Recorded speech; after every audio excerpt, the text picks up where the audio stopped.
Bonjour et bienvenue dans ce deuxième élément dans le module outils mathématiques du traitement d'un signe. Alors cet élément est intitulé Analyse de Fourier pour un signe quelconque et comprend les points suivants. Alors on va tout d'abord commencer par la définition de la transformée de Fourier ainsi que ses propriétés fondamentales. On va voir l'outil produit de convolution et sa relation avec la transformée de Fourier. Et la transformée de Fourier inverse qui consiste à résoudre l'équation transformée de Fourier de petit f égale à g, où g est une fonction donnée et petit f c'est la fonction inconnue qu'on cherche. Finalement, on va terminer avec l'identité de Parseval dans le cadre de la transformée de Fourier d'un signal quelconque. Alors, la transformée de Fourier, c'est quoi? Tout d'abord, il faut bien avoir en tête que la transformée de Fourier n'est pas définie pour toutes les fonctions. Elle est définie pour une classe bien particulière de fonctions appelée les fonctions intégrales, dont l'ensemble est noté L1 de R.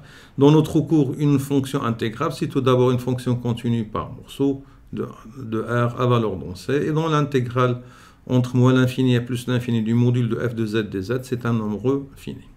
Alors, pour cette classe de fonctions, la transformée de Fourier, elle est définie par grand f de petit f ou parfois f chapeau, égale donc à l'intégrale de f de t exponentielle moins 2 pi lambda t dt. Il faut bien voir ici que dans l'exponentielle, il y a un moins, un signe moins, il y a un facteur de pi. Alors, dans d'autres bouquins, peut-être vous allez trouver une définition différente. Il n'y a pas le 2pi dans l'exponentielle, mais toutes les définitions sont équivalentes.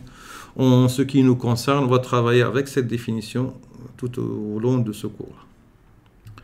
Bon, alors un petit exemple simple pour illustrer cette définition. On va prendre ici donc le signal porte qui vaut 1 entre moins 1,5 et nul ailleurs. Bon, un calcul direct simple montre que la transformée de Fourier de ce signal est donnée par sinus pi lambda sur pi lambda. Et à la main, on montre que la valeur en 0, c'est égal à 1. Autrement dit, il y a un prolongement par continuité au point lambda égale 0. Alors de même, on peut remarquer que lorsque lambda tend vers l'infini, la transformée de Fourier tend vers 0. En fait, ce comportement-là n'est pas réservé à ce signal particulier, mais c'est vrai pour toutes les fonctions intégrales. Alors, plus précisément, donc si on se donne f dans L1 de R, alors on démontre que la transformée de Fourier est une fonction continue et que de plus, la limite de cette transformée lorsque lambda tend vers plus ou moins l'infini, c'est égal à 0. Bon, une autre propriété intéressante de la transformée de Fourier, c'est son interaction avec la translation et le changement d'échelle dans le domaine temporel. Alors, si on se donne une fonction petit f, on définit ça translatée par la fonction qui à t fait correspondre f de t plus a, et on démontre que la transformée de Fourier de la translatée est égale à exponentielle de pi a lambda, transformée de f au point lambda. De même, avec un petit changement de variable, on peut démontrer là le changement d'échelle dans le temps que vous avez là. Alors, la transformée de Fourier, il a encore une très bonne interaction avec les dérivations, que ce soit dans le domaine temporel et fréquentiel. Et on a le formulaire suivant. La dérivée par rapport à lambda de la transformée de Fourier, c'est égal à moins 2 pi fois la transformée de Fourier de f de t. Et la transformée de Fourier de f' égale à 2 pi lambda fois la transformée de Fourier. Cette dernière formule, elle est très pratique lorsque on veut résoudre certaines équations différentielles linéaires. Bon, alors là, dans la dernière formule, donc je l'ai appliqué à f', mais on peut par exemple remplacer f par f', c'est-à-dire on va avoir la transformée de Fourier de f seconde égale à 2 pi lambda carré fois la transformée de f. Et ainsi, donc, la transformée de Fourier peut transformer les dérivations en produit par le facteur de pi lambda. Bon, alors, si on parle de transformer, causé par la transformée de Fourier, il y a un autre aussi dans ce contexte-là, c'est le produit de convolution. Alors, là, le produit de convolution, il est définie par la formule f étoile g, c'est l'intégrale de f de z, g de t moins z de z. T ici, c'est un paramètre et z, c'est la variable d'intégration. On montre que c'est bien défini lorsque f et g sont intégrables. Mieux encore, on a la formule importante suivante, c'est que la transformée de Fourier transforme le produit de convolution en produit de fonction. Autrement dit, la transformée de Fourier de f étoile g, c'est égal au point lambda, c'est égal à la transformée de Fourier de f au point lambda, qui multiplie la transformée de g au point lambda pour tout lambda. Alors, la transformée de Fourier inverse. Comme je l'ai dit tout à l'heure, on se donne une fonction g et on se demande est-ce qu'il existe une fonction petit f telle que la transformée de Fourier de petit f égale à g, où g est une fonction donnée au préalable. Bon, la réponse à cette question, elle est donnée par le théorème suivant.